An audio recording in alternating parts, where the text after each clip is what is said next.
Welcome traders to this video analysis on the 30th of June, the last day of the second quarter, and we'll start a new trading month soon. We're going to take a look at the euro dollar, pound dollar, dollar yen, and odd USD as always. But first of all, the disclaimer explaining that this material is intended for a global audience. Please take into account that the info in this session may not be suitable for everyone. To get the corresponding info on charting conditions and other details, please visit admiralmarketsglobal.com, select your country of residence, and contact an appropriate entity. Also, your funds are at risk with leverage trading. You can lose all of your deposit funds whilst trading leverage products, and this video analysis is for educational and informational purposes only. So thank you for your attention.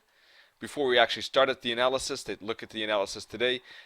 Take a look at these webinars that we have this week, weekly FX recap later today on Monday, but also Tuesday and Thursday live trading labs. Wednesday we take a look especially at Forex strategies, so I'll look forward to see you there, and also in the evening expert advice. So Thursday we have also our personal stories coming up, so I think we have a good list here of webinars. Hope to see you at one of them or maybe all of them.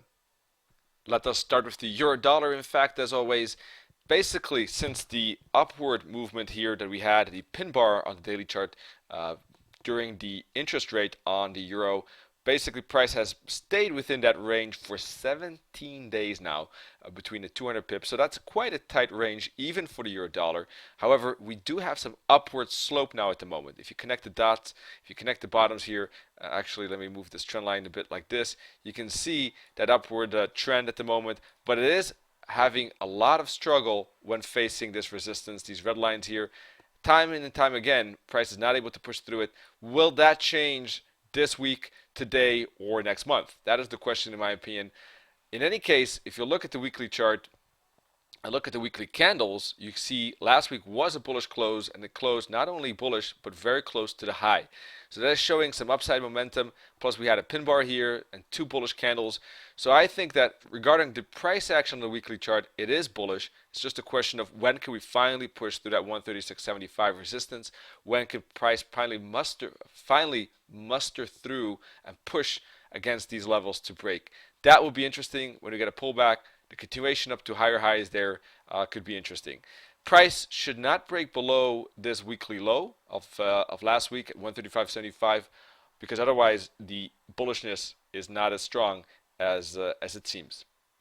Besides a break above the tops there and the resistance, one thing that could happen is also a bounce off of support here, 136 for instance. As long as price doesn't break this 135.75, as I said, the weekly bottom, the weekly low of last week, there is a chance that price could retrace and bounce back to the upside.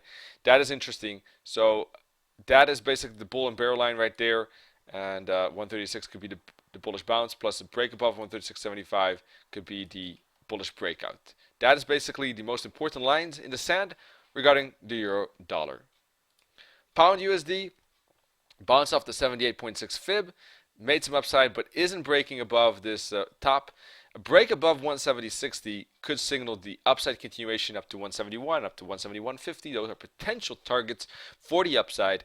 At the moment, price is within these orange lines, making a triangle. So either price breaks the triangle for a counter trend potential breakout, and price would then maybe bounce off the 38.2 fib here, 169.40, something like that is possible. If it doesn't do that, there's an immediate breakout potential possible, specifically above 170.60, because that could lead to bigger bullish breakout potential. So the uptrend is certainly bullish. The question is, will it continue from lower or immediately for that upside? If we zoom out to the 4-hour chart, you can see why is it bullish, because we had this breakout to the upside. Now we don't have any divergence between these tops, which makes it actually the bulls pretty confident at this point in time. If you look at the daily chart, you can see on top of that a great uptrend channel.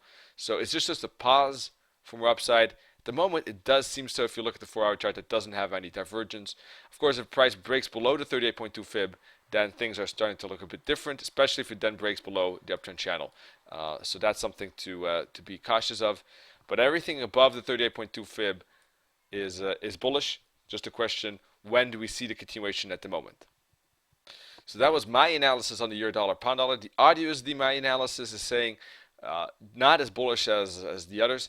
It is an uptrend channel. I'm not denying that. If you look at the daily 4-hour chart, specifically, you can see this channel, the green channel here, so indicating the uptrend, but we have a lot of struggle at these resistance level, and if anything, it's looking like an ascending wedge, which is bullish. So as long as price bounces off this green line, or this green line, the horizontal or the trend line, there could be a bullish bounce. That is something to be aware of, and indeed possible. However, for real bulls to muster through here and get some bigger gains, we need to break above that resistance, and that could be a struggle. If you look at this daily chart, at least, you're going sideways on this chart, and we're now at the top of that range. So that is a bit dangerous here on the USD, this bigger range on the daily chart. The dollar yen weekly chart showing basically 5 months of choppiness here already, going sideways and sideways and sideways. The daily chart, you can see that a bit better. A lot of chop and consolidation. Price is getting back to the bottom. And last time we were close at the bottom, price bounced. So this could happen again. We could see a bounce potentially from this bottom again up to the top. Price could stay within this range. At the moment, this seems the most likely, but we'll have to see what the dollar yen, of course, will do, if it does bounce or not. Waiting for confirmation is always a good thing. That wraps up today's video analysis. Thank you so much for joining us. Wish you all great trading and hope to see you soon in one of our webinars. Cheers.